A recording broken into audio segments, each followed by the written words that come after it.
आज की कहानी संतुष्टि। बाबूजी घर खर्चे के लिए 5,000 रुपये और चाहिए, लेकिन बहू अभी तो महीने के 10 दिन बाकी पड़े हैं। घर खर्च तो पूरा दिया था ना। बाबूजी आपको क्या लगता है कि मैं फिजूल खर्च करती हूँ? बाबूजी आपको क्या लगता है मैं फिजूल खर्च करती हूँ? रुआसा सा मुंह बनाकर श्रेया ने कहा। पिछले हफ्ते जो मामा जी का परिवार आया था रहने के लिए, तो रसोई का खर्चा तो बढ़ेगा ही ना। मैंने तो उत्कर्ष के नई स्कूल ड्रेस भी नहीं दिलाई इस बार। बेचारा छोटी ड्रेस पहनकर ही स्कूल जाता है। अगर आपको मुझ पर विश्वास नहीं है तो घर खर्च के पैसे आप मामा जी को दे दिया करें। अरे नहीं, वो मुझे तुम पर विश्वास है। पिछले 6 सालों से तुम ही घर संभाल रही हो। तुम्हारी सास को कहाँ तुम्हारी जितनी समझ है। ये लो 6,000 रुपये, और हाँ, उत्कर्ष की ड्रेस भी ले आना। ससुर जी के हाथ से पैसे लेकर श्रेया चेहरे पर विजय मुस्कान के लिए चली गई। उधर पास बैठी श्रेया की सासू माँ जो सोच रही थी, मेरे भाई भाभी के 2 दिन आने से क्या रसोई का खर्चा इतना बढ़ गया।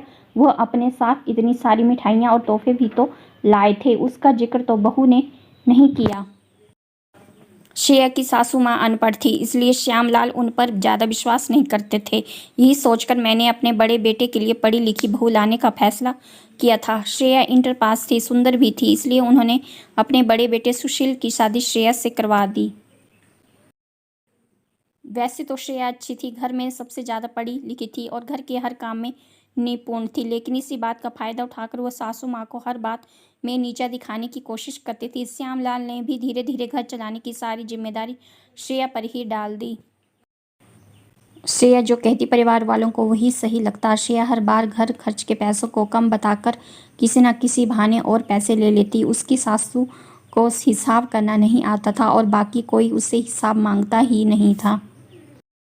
छुट्टियों में जब आप अपने मायके जाती तो कोई ना कोई सोने का गहना जरूर लाती, कभी झुमके तो कभी अंगूठी। सासू माँ के पूछने पर कहती माँ ने दिए हैं। श्रेया की सासू माँ सब समझती कि हर बार सोने का गहना नहीं दे सकती माँ, क्योंकि श्रेया के मायके वाले इतने भी पैसे वाले नहीं थे। श्रेया के पति सुशील और श्यामलाल कपड़े की दुकान चलाते थे। देवर अमित भी इंटर पास करके दुकान पर बैठने लगा था। अब उसकी भी उम्र शादी के लायक हो गई थी, इसलिए ससुर जी उसके लिए लड़की देख रहे थे। श्रेया बस यही चिंता सता रही थी कि कहीं अमित की दुल्हन से ज़्यादा पढ़ी लिखी ना आ जाए, लेकिन श्यामलाल को तो दूसरी बहू भी पढ़ी लिखी ही चाहिए थी। उसने अपनी तरफ से कोशिश तो की, लेकिन फिर भी देवरानी भी ये पास ही आ गई। देवरानी कविता बहुत ही समझदार और मिलनसार थी। कार्यकुशलता में श्रेया को भी पीछे छोड़ देती थी। श्रेया को अपना सिंहासन डोलता नजर आ रहा था। श्रेया अब देवरानी कविता को भी दबाकर रखना चाहती थी, लेकिन कविता का अंदाजा था कि घर खर्च लगभग कितना लगता है। धीरे धीरे जेठानी श्रेया के द्वारा बार बार और पैसे मांगने पर उसे शक होने लगा। अब वो घर खर्च का ध्यान रखने लगी। पति और ससुर की मेहनत की कमाई को वो कैसे जेठानी जी की तिजोरी में जाने देती। अगली बार जब श्रेया सासू जी से और पैसे मांगने गई तो कविता ने राशन और सामान की लागत की पर्ची लाकर सबके सामने रख दी। घर खर्च सिर्फ 20,000 था, लेकिन श्रेया को हर महीने 25,000 रुपये दिए जाते थे। ये सब देखकर सभी का चेहरा फीका पड़ गया। पूछने पर ऐसे कोई जवाब देता ही नहीं। मना सासू माँ का शक भी सही साबित हो गया। वे लोग घर में शांति बनाए रखना चाहते थे, इसलिए अब श्यामलाल सारे खर्चे का हिसाब लेने लगे। श्रेया की सास ने संतुष्टि भरी निगाहों से पहले कविता की तरफ देखा, फिर मुस्कुराते हुए श्रेया की तरफ देखा, जैसे कह रही हो बड़ी बहू अब तुम्हारी तानाशाही नहीं चलेगी। आशा करती हूँ आपको हमारी ये कहानी पसंद आई होगी। इस कहानी के बारे में आप लोगों की क्या राय है कमेंट बॉक्स में बताएं।